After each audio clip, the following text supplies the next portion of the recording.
আমাদের জীবনটা যেন কারো ক্ষতির কারণ না হয়। অন্যের মুখে হাসি ফুটাইতে যদি আপনি আমি ব্যর্থ হই, কারো চেহারায় কারো চোখে যেন আপনার আমার অন্যায়ভাবে চোখের পানির কারণ না হয়। মনে রাখবেন, রব্বুল আলামিন নিজের হক মাফ করতে রাজি, কিন্তু রব কখনো বান্দার হক মাফ করে না।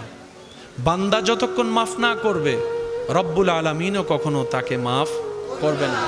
অনেক জান্নাতে যাওয়ার মতো ইবাদতে যোগ্য ব্যক্তিও হাসরের ময়দানে ধরা খেয়ে যাবে জিব্বার কারণে, হাতের কারণে। তাই তো নবী রাহমাতুল্লিল আলামিন বলেছে, আল মুসলিমু মান সালিম আল মুসলিমুনা মিন লিসানিহি ওয়া ইয়াদিহি।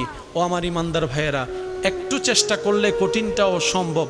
কারণ বান্দা যখন চেষ্টা করে নিজেকে পরিবর্তন করার জন্য, তখন সেই বান্দার জীবন চলাকে সহজ করে দেন স্বয়ং রব্বুল আলামিন নিজেই। সুবহান।